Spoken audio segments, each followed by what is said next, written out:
Shalom, selamat pagi saudara yang diberkati Tuhan. Kembali berjumpa dengan saya, Daud, pada pagi hari ini dalam devotion yang saya beri judul Perkataan Orang Benar.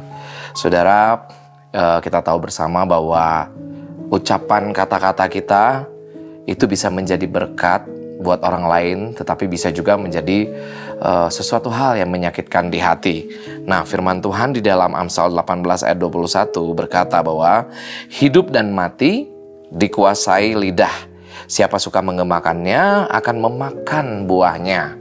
Nah, selain itu di dalam Efesus 4 ayat 29 juga firman Tuhan berkata, janganlah ada perkataan kotor keluar dari mulutmu, tetapi pakailah perkataan yang baik untuk membangun di mana perlu, supaya mereka yang mendengarnya beroleh kasih karunia.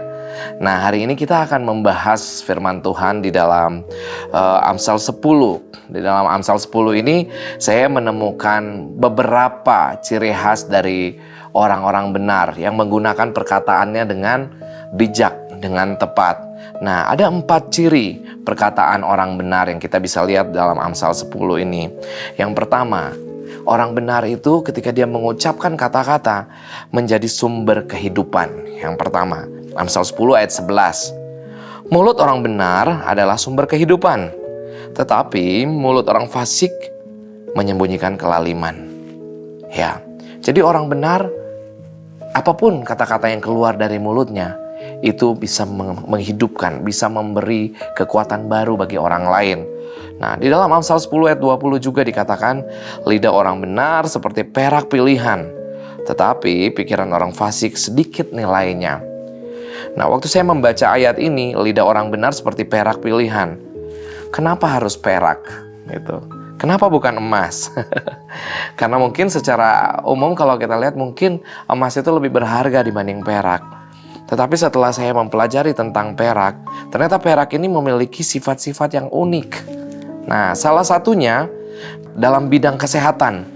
Perak yang digunakan itu merupakan antibakteri dan juga disinfektan air gitu. Karena sifat antimikrobanya yang kuat. Jadi perak ini merupakan alat yang sangat diperlukan bila kita lihat dalam bidang kesehatan. Jadi perak pun bisa menjadi sesuatu hal yang sangat berharga untuk kesehatan kita, sangat berarti untuk kesehatan kita. Jadi lidah orang benar seperti perak pilihan, ya, menjauhkan kita dari hal-hal yang mikroba dan sebagainya. Jadi perkataan benar itu mengeluarkan kata-kata yang bisa berarti buat orang lain, ya. Nah, kemudian selain itu, perkataan orang benar itu merupakan yang kedua, sumber hikmat di dalam Amsal 10 ayat 13. Di bibir orang pengertian terdapat hikmat, tetapi pentung tersedia bagi punggung orang yang tidak berakal budi. Jadi ada hikmat Tuhan ada pada orang benar, perkataan orang benar. Nah, di dalam Amsal 10 ayat 21 dikatakan bibir orang benar menggembalakan banyak orang, tetapi orang bodoh mati karena kurang akal budi. Ya, sekali lagi, bibir perkataan orang benar itu bisa menjadi sebuah pengajaran bagi banyak orang, bisa mendatangkan hikmat bagi banyak orang, dan termasuk bagi diri kita sendiri yang memperkatakan kata-kata yang baik. Nah, di dalam Amsal 10 ayat 31 dikatakan juga bahwa mulut orang benar mengeluarkan hikmat, tetapi lidah bercabang akan dikerat. Sekali lagi di dalam ayat ini, mulut orang benar itu mendatangkan hikmat. Nah, kita bisa melihat bagaimana pengalaman Salomo meminta hikmat dari Tuhan untuk memimpin sebuah bangsa, ya. Di dalam 1 Raja-Raja 3 ayat 9 sampai 12. Nah, saya bacakan ayatnya, ya. Maka berikanlah kepada hambamu ini hati yang faham menimbang. Ini permintaan Salomo kepada Tuhan, ya. Hati yang faham menimbang perkara untuk menghakimi umatmu dengan dapat membedakan antara yang baik dan yang jahat. Sebab siapakah yang sanggup menghakimi umatmu yang sangat besar ini? Ayat 10. Lalu adalah baik di mata Tuhan bahwa Salomo meminta hal yang demikian. Jadi ayat 11, berfirmanlah Allah kepadanya, Oleh karena engkau telah meminta hal yang demikian dan tidak meminta umur panjang atau kekayaan atau nyawa musuhmu, melainkan pengertian untuk memutuskan hukum. Nah, dari kisah Salomo ini kita bisa lihat bahwa perkataan orang benar pun itu ada hikmat di dalamnya ya. Ada untuk memutuskan segala sesuatu. Nah, salah satu contoh dari Salomo ketika dia memutuskan perkara dari dua orang wanita yang memperebutkan anak ya. Ketika itu dua orang wanita melahirkan anak dan salah satunya anaknya meninggal karena tertimpa oleh dia pada saat malam hari, dan dia menukar anak bayi itu kepada wanita yang satunya lagi, dan mereka berantem saat itu di hadapan raja gitu ya. Dan akhirnya di dalam 1 Raja-Raja 3 ayat 24 sampai 27. Nah, ayat 24, sesudah itu raja berkata, "Ambilkan aku pedang." Nah, Raja Salomo berkata, lalu dibawalah pedang ke depan raja. Nah, ayat 25 kata raja, "Penggalah anak yang hidup itu menjadi dua, dan berikanlah setengah kepada yang satu dan yang setengah lagi kepada yang lain." Ya, kita bayangkan kalau misalnya kita ada dalam situasi ini situasi yang sangat mencekam ya. Bagaimana dua wanita memperebutkan seorang anak dan anak ini akan dipenggal oleh raja.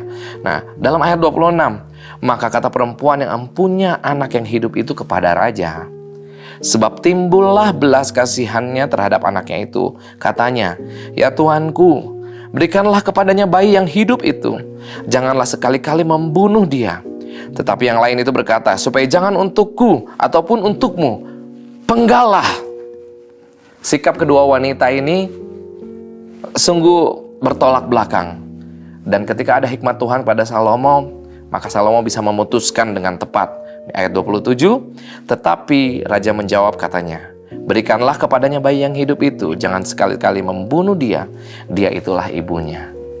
Jadi saudara yang berkati Tuhan, ketika kita hidup dalam kebenaran firman Tuhan, perkataan yang keluar dari mulut kita pun ada hikmat Tuhan di situ. Ya, sehingga kita bisa memutuskan hal apa yang perlu kita lakukan dengan hikmat dari Roh Kudus. Gitu. Yang ketiga, perkataan orang benar itu merupakan sumber damai. Di dalam Amsal 10 ayat 19, di dalam banyak bicara pasti ada pelanggaran, tetapi siapa menahan bibirnya berakal budi. Ya, jadi sumber berakal budi. Kalau kita bisa menahan perkataan kita, nggak asal keluar aja gitu, itu menjadi sumber kedamaian juga bagi diri kita dan bagi orang lain. Karena firman Tuhan sendiri berkata dalam banyak bicara pasti ada pelanggaran. Nah, mungkin saudara dan saya juga pernah mengalami hal ini ketika kita tidak memikirkan apa yang kita ucapkan, seringkali kita menyesal dan kadang Roh Kudus menegur di hati kita, "Kamu salah bicara tadi kayaknya." Nah, saya sering mengalami hal itu, makanya saya pun belajar untuk bisa ketika mau berkata-kata saya menahan diri dulu, apakah ini sesuai dengan kehendak Tuhan atau tidak. Ya. Nah, yang keempat, perkataan orang benar itu merupakan sumber sukacita. Di dalam Amsal 10 ayat 32, bibir orang benar tahu akan hal yang menyenangkan, tetapi mulut orang fasik hanya tahu tipu muslihat. Di dalam Amsal yang lain, untuk meneguhkan ayat ini, ayat Amsal 16 ayat 24, dikatakan seperti ini, perkataan yang menyenangkan adalah seperti sarang madu, manis bagi hati dan obat bagi tulang-tulang. Ya. Jadi ketika kita mengucapkan kata-kata yang benar, yang menyenangkan, itu merupakan sumber sukacita dan juga merupakan sumber kesembuhan bagi tulang-tulang kita. Jadi saudara, pagi ini saya cuma mau mengajak kita untuk menahan perkataan kita, untuk menggunakan kata-kata yang sesuai dengan kehendak Tuhan, ya. Karena sebagai orang benar, kita akan menjadi teladan bagi banyak orang lewat perkataan kita, lewat perbuatan kita. Jadi 4 hal tadi yang kita bahas dalam sebagai orang benar, dalam perkataan kita ada sumber kehidupan yang pertama. Yang kedua ada sumber hikmat. Yang ketiga ada sumber damai. Yang keempat sumber sukacita. Selamat menjalani hari saudara yang diberkati Tuhan. Tetap menjaga perkataan kita karena hidup mati kita dikuasai oleh lidah kita. Mari kita satu dalam doa. Bapak, kami bersyukur buat firman-Mu pagi ini Tuhan, menjadi kekuatan bagi kami Tuhan. Ajar kami untuk bisa berkata-kata seturut kehendak-Mu. Setiap perkataan yang keluar dari mulut kami adalah atas perkenanan Tuhan. Ajar kami Tuhan untuk mengucapkan kata-kata berkat bagi sesama kami Tuhan. Untuk mengucapkan kata-kata yang bisa menghidupkan sesama kami Tuhan. Dan juga mengatakan kata-kata yang menguatkan bagi banyak orang di sekitar kami. Terpujilah Engkau Tuhan, di dalam nama-Mu kami berdoa dan bersyukur. Haleluya. Amin. Demikian devotion pagi hari ini. Sampai jumpa di kesempatan selanjutnya. Tuhan Yesus memberkati.